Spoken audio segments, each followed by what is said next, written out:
Hello everyone, welcome to Raises Academy YouTube channel. I am Dr. Tahir, Director Raises Academy. Yesterday we had a great session on how to crack MRCP Part 1. Here is the recorded session for you. Good evening, guys. From the initial 5 to 10 minutes, I see most of them are pretty much new to MRCP exams. So the first basic thing we should be aware in the MRCP is like it's not an exam. You should you shouldn't be taking it as an exam. It's just you have to do your daily routine regularly in the hospital, and passing the exam will be a collateral benefit. Okay, I would say there's no, I mean, following past tests, past medicine, everything will definitely give you an edge to clear the exam. But taking the bigger picture into consideration, I guess it is more important for us to become better clinicians over a period of time. Just solving the questions, clearing the exams won't serve that purpose. Okay, so as most of them are fresh, you can definitely follow the routine which we'll be talking in the next 5 to 10 15 to 20 minutes, how to go ahead about the exams. So basically MRCP, definitely Royal College is one of the oldest colleges known for medical education, and they are very much well known for their clinical excellence when compared to the rest of the other medical universities. The Royal College mostly depends on the clinical excellence. Uh, the matter of fact they depend on clinical excellence is partly because the whole system is run by NHS, the health trust. Okay, so the burden is on the government.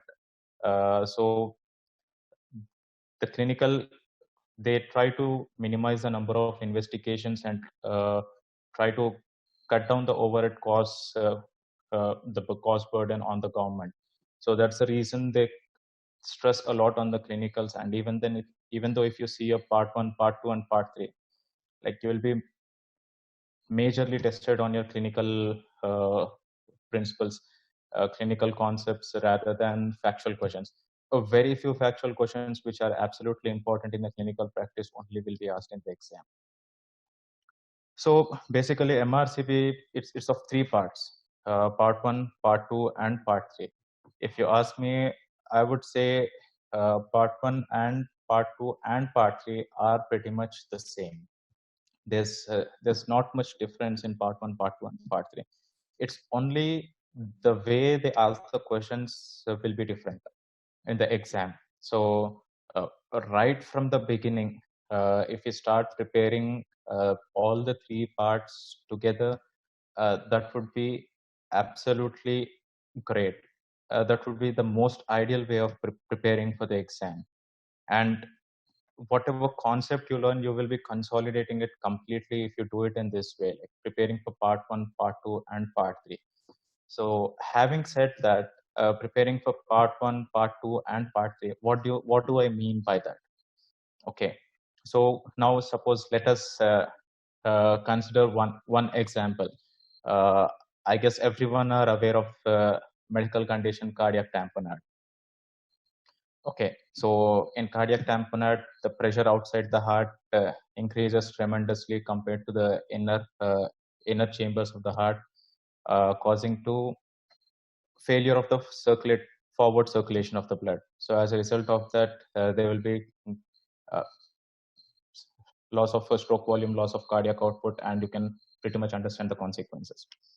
So in part 1, so basically in cardiac tamponade, the patient presents with hypotension, tachycardia, respiratory distress, chest pain, all the cardinal symptoms that you see in CPS.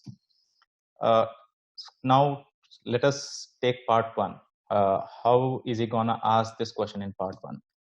So in part 1, the stem is gonna be a 70-year-old male presents to the hospital with complaints of shortness of breath and chest pain. And on examination, you find tachycardia, uh, tachycardia, tachypnea, and the BP is totally down, and you find pulses, paradoxes. So all these features he will give, and then you have to, from the clinical features that he has given in the stem of the question, you have to find out what the condition is. Okay, so you won't be given directly as cardiac tamponade there. You have to find out what the condition is from there. That is, after reading the question, you come to a conclusion that you come to a few differentials relating to those, and then in the last he will give one classical point which pinpoints the diagnosis: electrical alternance. He gives electrical alternance in the last sentence. Then electrical alternance is most classical of cardiac tamponade. So you come to a diagnosis of cardiac tamponade, and then he asks for what is the waveform in cardiac tamponade. So in the whole stem of the question, he never asked, he never mentioned the word cardiac tamponade, but yet he's testing your clinical principle at the same time the basics. So the part one is mainly about the basics. They will test the basics.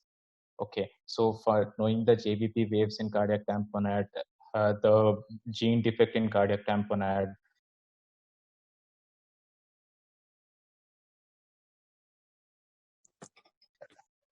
everything, those fall into the basics. Okay, so this is how the part one topics are tested. You will never be given the diagnosis directly. You'll be given the scenario around the diagnosis. You have to come to the diagnosis, and then based on that diagnosis, he's going to ask the basic questions which are relevant clinically. Again, it won't be factual. Those basics even will be relevant clinically. That would be helpful for you in clinical practice. So that is part one of cardiac tamponade. Now let us see how he asks in part two. In part two, he would just give the presentation. He would give an X-ray of the patient, and then he would give the ECG of the patient. He won't tell electrical alternance. He would give the ECG of the patient, the X-ray of the patient, and he would say the patient is having forward circulatory collapse. I mean, from the BP itself, you can understand he's having forward circulatory collapse. What is the most appropriate management, immediate management you would do? So this is part two, just an extension of part one. In the part one, he's testing the basics. In the part two, he's taking the game a little up by asking you the treatment principles and the complications of the diseases. So to mention in cardiac tamponade, the emergency treatment is always pericardiocentesis. If you find there will be a delay in arranging for pericardiocentesis, you will just start him on some IV fluid to just maintain the volume inside the chambers of the heart to keep them open. So this is just to have a rough knowledge. And then in part three, you're expected to examine the patient and pick up the signs with which cardiac tamponade presents. Though this is not a good example for part three because cardiac tamponade is something which is a medical emergency. We won't be having medical emergencies in the part three phases. Okay, so just for the sake of explaining, I'm telling this. So you'll have to pick up the signs and symptoms in the patient of cardiac tamponade. You'll see the JVP waveform on examination. You'll find the tachycardia on auscultation. If there's any lung pathology that is causing shortness of breath, you'll rule out the lung pathology, and then you will finalize come down to the heart. In the CVS examination, you will find the pericardial rub. If in most of the cases pericardial rub, if not very faint heart sounds S1 and S2. With this, pretty much you will give the differentials. You just can't directly tell cardiac tamponade at a pinpoint. If you tell, that's well and good, but you give the differential.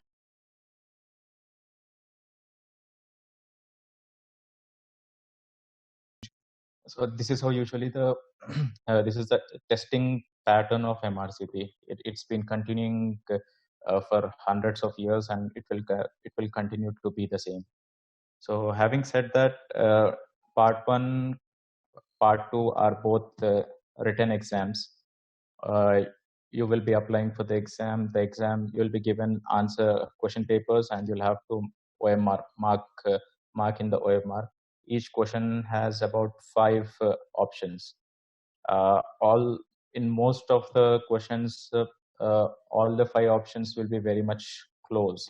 So unless and until you have a very good clarity of the concepts and very good clarity of the points which would clinch one condition from the other, it would be very difficult in the exam. Most of the times you will find yourself getting stuck between 2 or 3 options. So one, conceptual clarity is very important. And part one and part two pretty much the same. They are part A and part B, 2 parts for part one, part A, part B. So total exam duration is of 6 hours. So in the morning you'll write 100 questions. In the afternoon you'll write 100 questions. So total 200 questions for part one. So for part one, it's again the pass percentage would the pass mark would be around 50 to 60% of the highest mark. 50 to 60% of the highest mark. So usually it is around 545 or such. I mean, I don't think you'll have to worry about the figures. Around 50 to 60%. So while you're doing your pass test, pass medicine, or the other examinations, just make sure you're around above around 70 or above, so that the exam would be a piece of cake for you. So if in the middle of the discussion, anyone is welcome to type if they have any queries, or if they want me to repeat something, or if you're not able to understand stuff, please let us know, because we have muted everyone and this is like a single line of discussion, and I can't see you all guys, so it's very difficult for me to pick whether you guys are following or not. Is it all right? So just I've given you a bit of overview of part one, part two, and part three. Just to reinforce the facts, so part one, part A, and part B, morning 3-hour session, afternoon 3-hour session, and the part one will be held for 3 times in a year, 3 sessions in a year, and part two again the same, part A in the morning, part B in the morning, in the afternoon, and again part two will be conducted for 3 times in a year, and PACES part C again 3 times a year. PACES is of just 2.5 hour exam, and that would be a beautiful experience you will ever go through PACES. So coming to, I guess, all these details regarding the exam, the pattern, and everything, I guess it is present everywhere. You can just go back, have a look at them, even if you don't understand what you've spoken for the last 5 to 10 minutes. But the important aspect of our discussion today is how to approach to these exams, MRCP.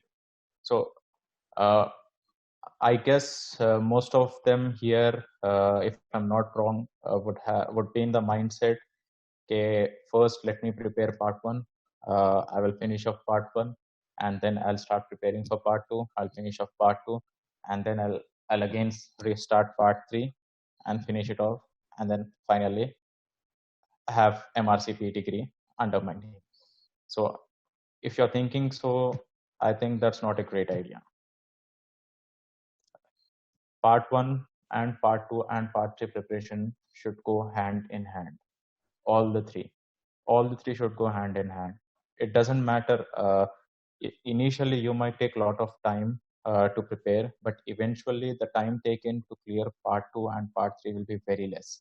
The gap between the exams, the gap between part one and part two and part three would be very less if you prepare in this manner, like taking all the 3 parts at a time. And the second advantage would be, if you prepare this way, you would be a complete clinician rather than academician. You would be a clinician. You'll be very well. You'll be placed very comfortably in clinical scenarios whenever you face whenever you are in the hospital and face some clinical scenarios, it would be uh, very easy for you if you take part 1, part 2, and part 3 all at a time. And uh, coming, this is the basic crux how you have to approach to the exam. So because before, if you prepare for part 1 and separately, part 2 separately, part 3 separately, you'll be going through the concepts again and again with not enough clarity, and that would really take a lot of time for you to clear the exams. That would put you under tremendous pressure, and your conceptual clarity will be gone for a toss. So that's for sure. So for I personally did the same way. I started. I took almost 8 to 9 months to give my part 1. Uh, I was preparing part 1, part 2, and part 3 all at a time. So I was not trying to differentiate between part 1, part 2, and part 3. So and second thing is, I would advise everyone to drop the idea of sitting down and studying for part 1, part 2, and part 3. Sitting down at home and preparing like you prepare for other competitive exams is absolutely a nightmare. It's not at all a good idea. You should definitely be in the hospital environment. You should be working and at the same time preparing for your exams. I know that is a very difficult thing, but that is the way how you have to go through MRCP preparation. Then only everything will fall in place, and it will be a piece of cake for you guys. The way to proceed is like, today you attend the first day of the hospital. After MBBS, today you see one case, and what you have to do is just not to decide to go back home, sit down and study regarding that particular condition. What you have to do is like, first read the complete case sheet of the case that you're dealing with, and just try to Google stuff there then and there itself. Your consultants, the other doctors, everyone will be writing few points here and there. So you have to correlate all those points and try to fit them into the diagnosis which they have came up with. Like, you have to start solving the puzzle in your brain. Okay, why this is cardiac tamponade at first place? What did he present with? Okay, so he present with so and so symptoms. So then you have to go back then and there itself, just check and see what are the symptoms of cardiac tamponade. Okay, and then you examine the patient. Pick up some findings, and then you sit down there and then open up and see what are the clinical examination findings in cardiac tamponade. Okay, so for every clinical condition, whatever you see in the hospital, your approach has to be the same.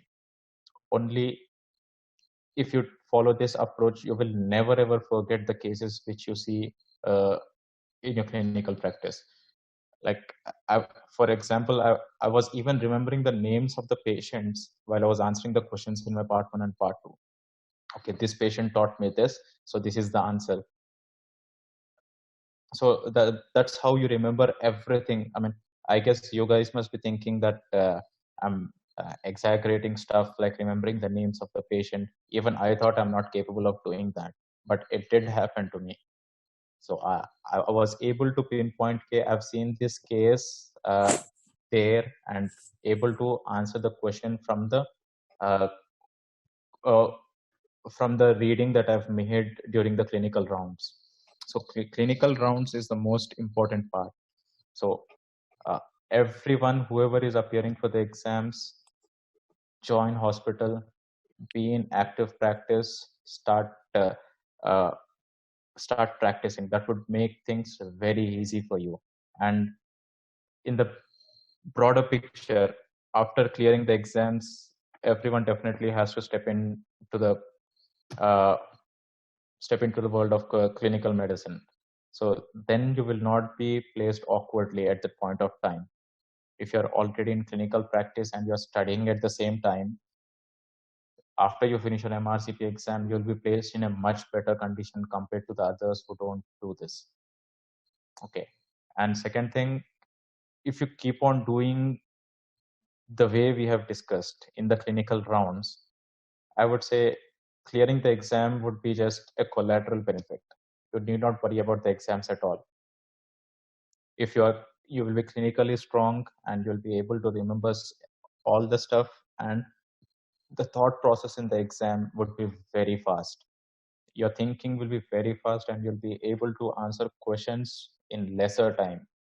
And answering the questions in lesser time means you can give more time to the complex ones. More time to the complex ones means you'll be uh, stimulating your memory cells, and you'll be able to answer those questions very easily, the complex ones also.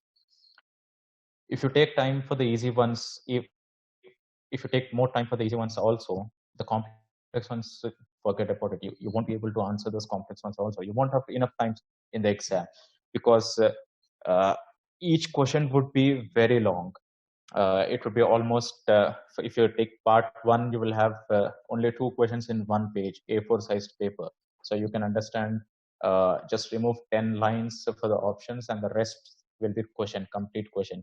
So your thought process should be very fast in order to finish the exam in time. And the only way you improve your thought process and the brain mapping is clinical practice. You have to be in clinical practice. So it doesn't matter if you are getting late by 2 months or 3 months for a part, but you will be finishing those exams with ease. And after the exams, you'll have a very beautiful period, very relaxed period. You can enjoy your clinical work after the exams. If you just sit down and study this, I can guarantee that everyone can clear the exams. Sitting down and studying, everyone can clear the exams. That's not an issue at all. But with a lot of pain. But the exams will be cleared with a lot of pain, and the post-exam period also will be a very stressful one for you, because the hospital setting, the scenarios, everything will be completely new to you. It would be very difficult for you to start applying stuff that you have read into the clinical practice.